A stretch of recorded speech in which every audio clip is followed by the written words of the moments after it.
नमस्कार दोस्तों, वीरसा व्लॉग्स में आपका स्वागत है।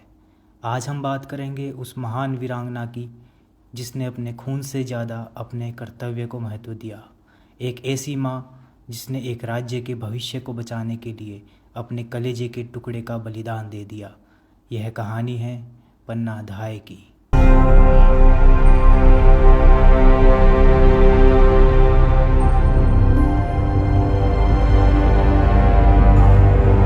साल 1535। चित्तौड़गढ़ के आसमान पर काली घटाएं छाई हुई थी। महाराणा सांगा के जाने के बाद मेवाड़ मानो कमज़ोर पड़ चुका था। सत्ता की भूख इंसान को कितना अंधा बना सकती है, इसका प्रमाण था परवीर। वह जानता था जब तक सांगा के वंशज जीवित हैं वह चैन से राज नहीं कर पाएगा।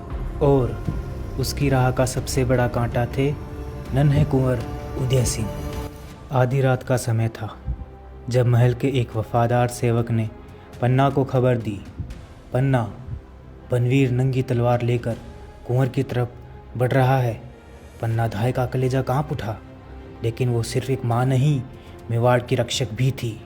उन्होंने तुरंत एक टोकरा मंगाया, उसमें कुंवर उदय सिंह को लिटाया और पतलों से ढककर महल के बाहर सुरक्षित भिजवा दिया। लेकिन बनवीर को यकीन दिलाना जरूरी था कि उदय सिंह मर चुके हैं। अब पन्ना के सामने दुनिया का सबसे कठिन चुनाव था।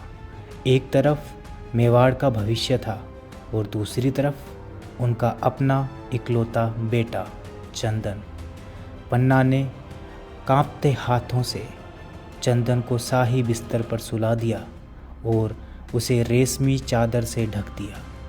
उन्होंने अपने ही हाथों अपनी ही ममता को मौत के बिस्तर पर सुला दिया था। बनवीर खून से लथपथ तलवार लेकर कक्ष में दाखिल हुआ। उसने गरजते हुए पूछा, कहाँ है उदय सिंह?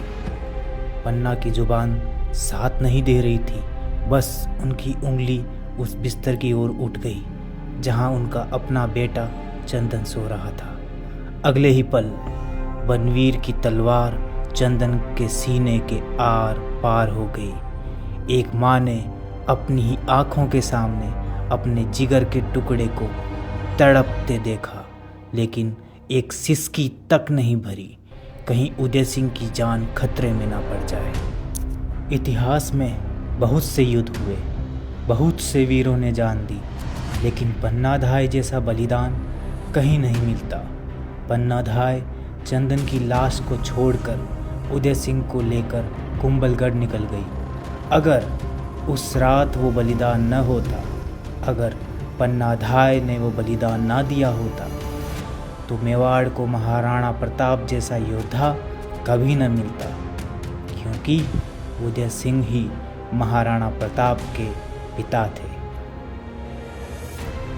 नमन है ऐसी माँ को, नमन है ऐसे जननी को, नमन है पन्ना धाय को, नमन है पन्ना धाय के समर्पण को। जय भवानी, जय जय राजस्थान।